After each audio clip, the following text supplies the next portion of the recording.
Well, we're back with another Navigating the Deal. We have another mega merger to discuss. So I'm Phil Mershon. I'm an advisor here at Sica Fletcher, and I'm with one of our partners, Mike Fletcher. How you doing, Mike? Good, Phil. Thanks for having me. How you doing? Good. Yeah, it's fun. It seems like only yesterday that we were just talking about another mega merger, the Gallagher Assura deal, right on the back of the Aon NFP deal, and honestly, the Marsh McGriff deal kind of got buried in between those two monster transactions, right? So there was a lot going on, and I think the last time we talked, your thesis was that especially at the higher end of the market, maybe some of these plus 250 million EBITDA businesses, we were going to start to see, as you called it, the empire strike back, right? Some of the public brokers really wading in and throwing their weight around to help give some liquidity to some of these larger businesses. And lo and behold, to the surprise of everyone, Risk Strategies has just been sold to Brown & Brown. It was announced it was a $9.8 billion valuation. I think they reported about $1.7 billion in revenue with $600 million in pro forma EBITDA, right? Yep, that's correct. Something along those lines. Okay, great. So, I mean, I guess, first things first, let's just talk about why you think that we're seeing the publics, wade into this space. What's going on at the top end of the market that gets these folks back involved? Well, I think it's, we had talked about this in our last podcast about the Gallagher deal. And that was, after the NFP deal, that was a pretty major one. And, I at least thought Gallagher got a great deal there. Essentially, they bought $1 billion EBITDA for 11 to let's call it 13 times EBITDA.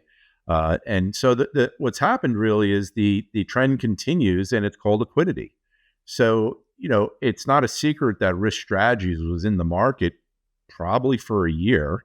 And that was a lot of talk about that. And I think everyone assumed it would be sold to another private equity firm, which would allow it to retain its independence and can sort of continue on as Risk Strategies.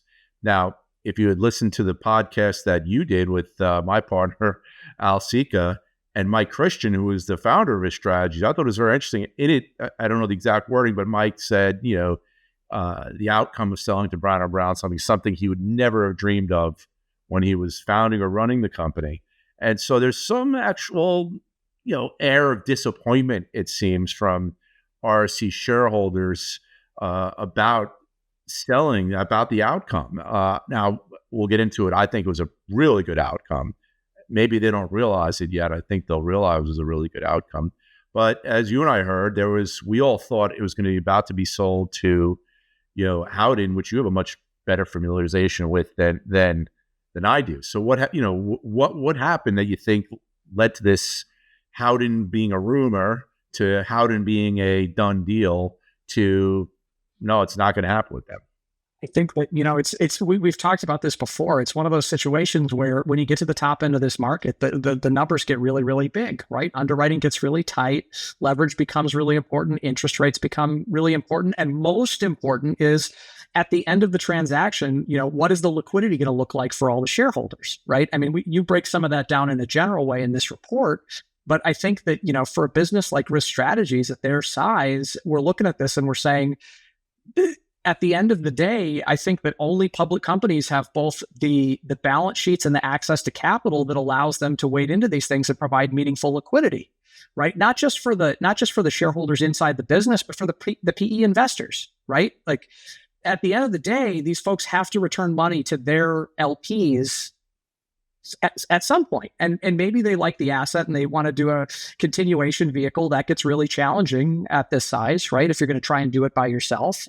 But at the end of the day, those LPs are going to expect not only liquidity, but a certain rate of return. So, it seems to me that based on the way that rumored process went and the result, I think that this was, I don't know if people had it on their bingo card, but they should have, right? At least have considered it as an option. Right. Well, it's like when any deal blows up, people are always pointing figures at the other side. And so it's always interesting to see how it ends up. But I mean, I think, look, Risk Strategies it's a large asset, $600 million in EBITDA. Now, we know Risk Strategies real well. And what many people might not know is that of the all the deals that Risk Strategies did, I don't know, maybe 200 or so in the past 5 years, 40%, or actually 38%, but we're actually Sica Fletcher clients.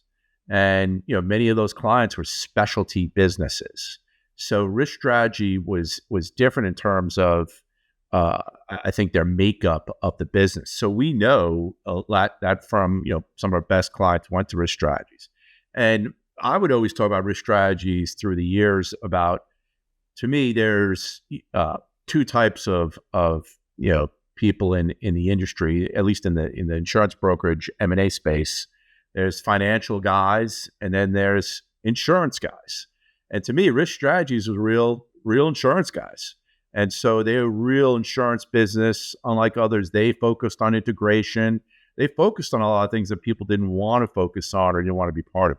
So, if you look at any of our clients, who are saying, oh, we sold, it's surprising because when they ran a process with us, we might have had 10 offers from all over the map, from publics to private equity. They ended up risk strategies, and now they're at Brown & Brown.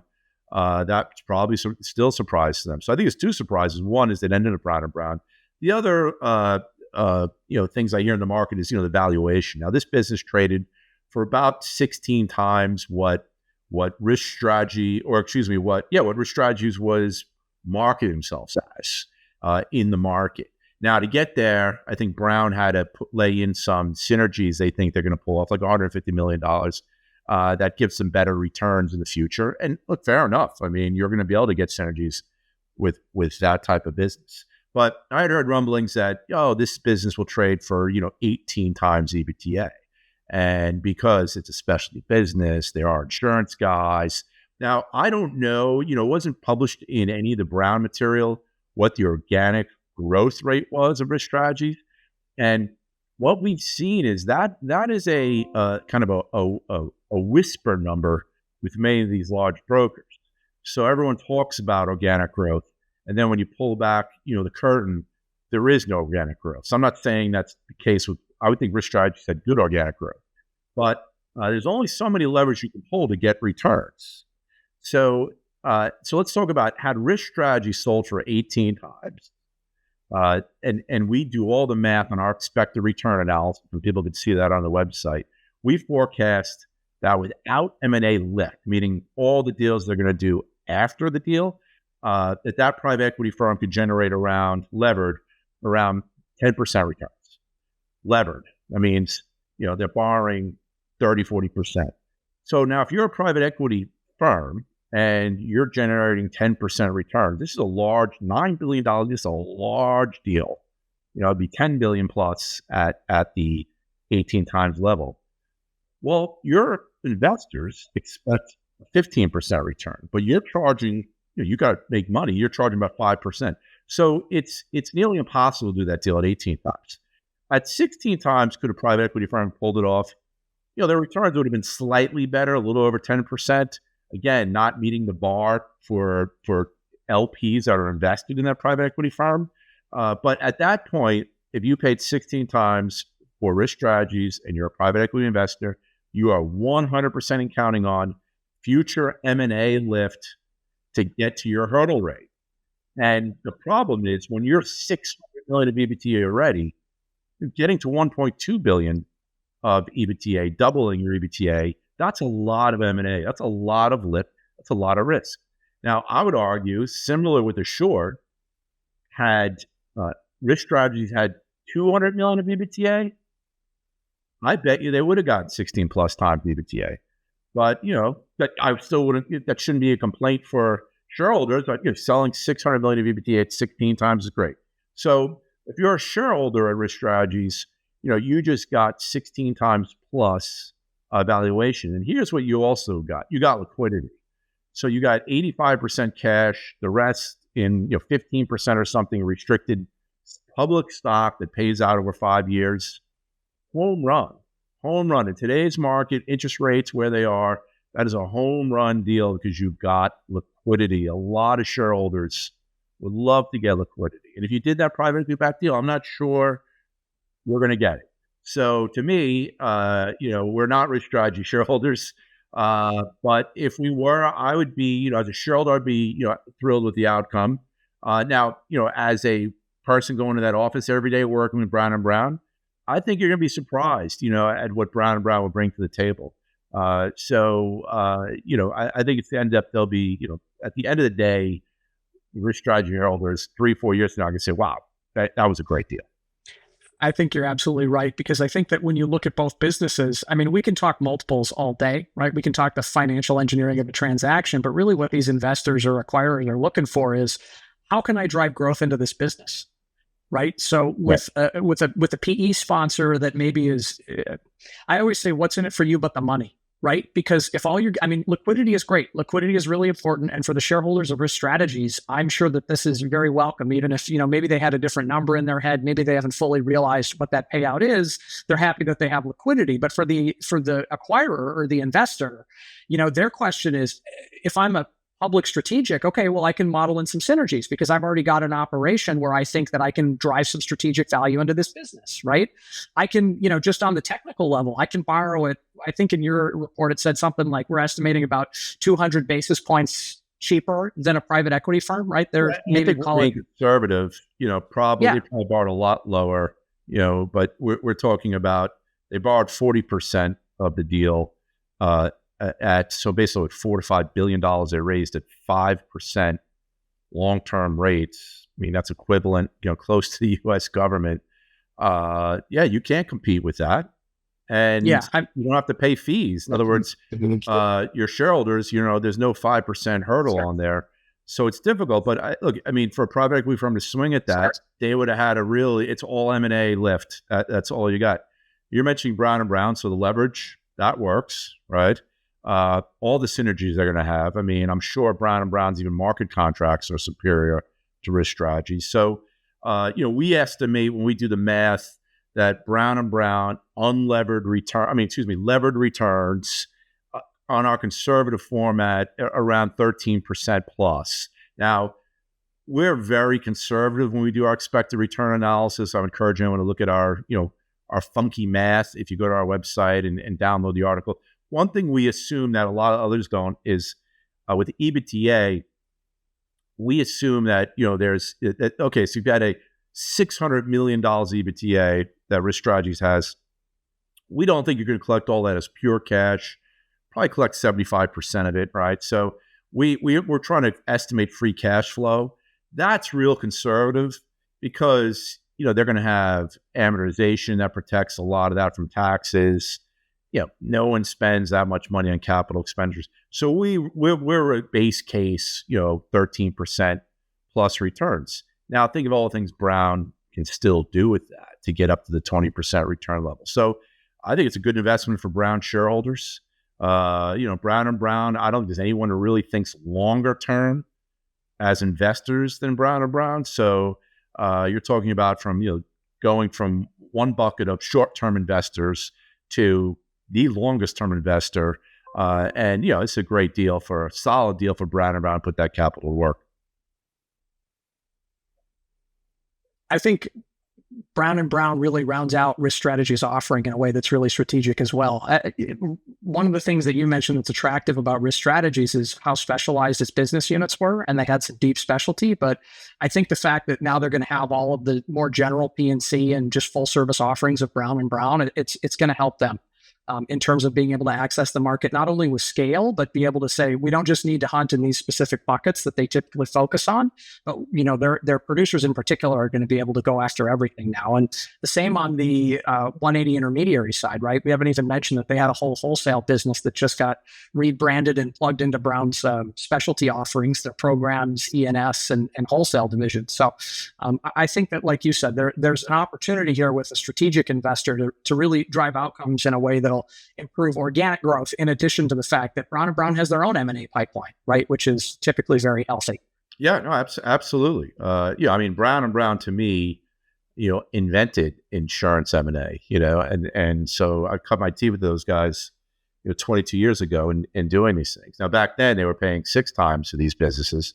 So Risk Strategy shareholders can be happy that the numbers improved quite a bit. But overall, it's another staple to our thesis that strategics can really step up, especially in this interest rate environment, and win. Now, are we coming into a lower interest rate environment? Perhaps just lower another 25 points, and a lot of the insurance brokers are borrowing at that SOFR rate, that overnight rate. So, or 90-day rate. So we'll see, what happens with that. But, you still have several large platforms out there that I think, yes, some strategics can still do, including Brown and Gallagher. I still think they have bandwidth, but, you have some like Willis out there that could probably use one of these. And there's some still really attractive platforms. Now, at the same time, I do think that the smaller platforms, 100, 150, 200 million, maybe 300 million to BBTA, I still think they're going to get, private equity sponsors that are willing to say, hey, we can get this 300 to 600 million to BBTA, and we could pay 16 times and provide liquidity. So I think that's going to happen. But once you start getting up to these big numbers, 600 million, a billion in the case of Assured, you're kind of running out of options in terms of who you get liquidity from. Yeah, that makes perfect sense. Well, let me ask you this. So we, if you guys want to see more about the numbers, or you actually put the model in the article that you released, so you can go to our website and check that out if you want to dig into the numbers. And please feel free to email Mike or myself if you have any questions. We'd be happy to talk you through our assumptions. I'm sure particularly the financially literate members of the audience will have quibbles and questions that they'd like us to answer. So please feel free to reach out. But what does this mean? So most folks aren't at $1 billion or even $500 million in EBITDA. So this is happening at the top end of the market. How does this trickle down for someone who owns their own business? Let's say anything from, $1 million to $100 million in EBITDA. I'm sure what they're asking is, okay, but what does this mean for me, whether I'm thinking about selling or not? Well, I think there used to be there was this curve. If you looked at multiples, almost like when you talk about the yield curve, there was, as at the bigger firms, the multiples got higher, and that's really flattened out. So I think we've, hit the cap in terms of platform multiples. I think they're probably even closer to 15 times EBITDA is the top end. But if you look at I think we're a year to trailing 12 months, we closed about 50 deals. And of those, we look at, many of them had 10 plus offers. And so of the 50 deals, $1 million plus EBITDA, we're still averaging around 11 and a half times. And now that's guaranteed at closed on our version of EBITDA. And that's stayed consistent. Now that should push down, and it hasn't. It should push down because the spread between, the exit multiple and what people are buying these is starting to get tighter. And so when you're buying a broker for 11 and a half times, you're plugging in 15 times as your exit. That's giving you a lot of your return. And so, it used to be you buy for 8 or 9 and you sell at 13 or 14. So it hasn't really changed in terms of valuations for most of our clients. And that's just because there's so much capital chasing too few deals. So, but if you're going to buy a business 11 and a half times EBITDA, you need to pull a lot of levers to get the returns you're going to need. Yeah, I think that as I talk to brokers in the marketplace, one of the things that I'm constantly trying to tell them is, everybody's got this idea in their head that I got to wait till I hit a certain size, or I've got a number. And there's no question that, being at a certain size, right, your base is what we're going to multiply. So that's going to end up being the amount of consideration. But at the end of the day, it's not so much about timing, but who are you partnering with and why? Right, I think is the bigger question for folks that have either smaller businesses or in an earlier phase, right? As this arbitrage multiple spread gets tighter, right? As there are more acquirers in the market that are really incentivized to try and grow their businesses via M&A, it's a really good time to be a smaller or mid-sized insurance business that's on the market because multiples stay strong, right? You have lots of options, and then that allows you to approach the market as opposed to just saying, okay, I want to hit X number. You can say, who do I actually want to partner with?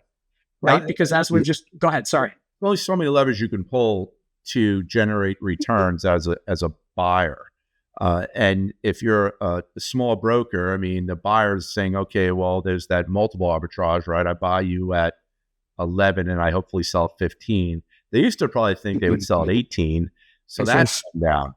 Interest rates, that overnight, borrowing rate was frankly 0%, and now it's like 4.5%. So all these levers, so that is, less levers to pull on to get the returns. Now, the one return is organic growth. And so if you have organic growth, that's going to be huge. But if you have a product or a service line that can be plugged into larger distribution, well, now you can pitch to a potential investor, hey, look, I know I'm growing at 10% a year, but under this umbrella of distribution you have, we might be able to get that to 20. These are levers you do want to pull. But it continues to be a good market for liquidity for smaller brokers just because the amount of capital chasing these deals is still large. Right. I guess my only other question is, so when you're looking at, let's play the famous game where we guess 12 months out and then we have to come back on and say what we said didn't happen. But if you're looking out 12, 24 months in the future, down market, what are your expectations? I mean, I know that it's hard to read in when you're looking at mega deals, but just since we haven't talked in a while, what are you looking at for the next 12 to 24 months? I think I gave a forecast at the end of 22, and I was wrong. Probably at the end of 23, and I was at the beginning of this year. I really thought we'd have the 10-year Treasury down to 3% by now. So I've continued to be wrong on a lot of these forecasts. But I think it's the capital is there. If you're an institutional investor, your job is to invest, and you have the capital locked up. You're not going to give it back to investors. So if you're a seller, you're taking advantage of that institutional dilemma, career risk. I'm running a big fund. Am I not going to invest at all, or am I going to invest at valuation I think are too high? So I think that continues. I think, with the political pressure that seems to coming from, the administration, that maybe interest rates still come down. Also, you might have a slowing economy. So these short-term rates come down. That's bullish for insurance M&A. I guess what I don't really know, and you probably know better than me, would be, do we get a softer market with premium? So we've had this premium ripping over the past couple of years. It seems like that's leveled out. So what happens with, the hard market, soft market, conversations that come into that? So on the general level, I don't know, how does the premium market play out? And by the way, we've seen when premiums slow down, a lot more sellers come to the market. So that would be interesting. But I do think you're going to see, a couple more of these large strategic deals take place. I think it's good for the buyer, and the liquidity is good for the seller. So I think people will get over being, having to you give up independence for that. I get it. But sometimes liquidity can be more important than independence. I don't know. Well, and there's different kinds of partners, right? There's partners that fully integrate and where, you just trade your independence for some cash. And then there's other kinds of arrangements out there as well. So, if you have any questions about not just what's going on in the market, but who might be a good partner for you, or I always say, a partnership is an opportunity that you have as a business owner. It's one club you have in your bag for growing your business, right? And it's not necessarily about timing. It's about strategy, right? So if you have questions about that, please reach out to Mike or myself, or go to our website for more information.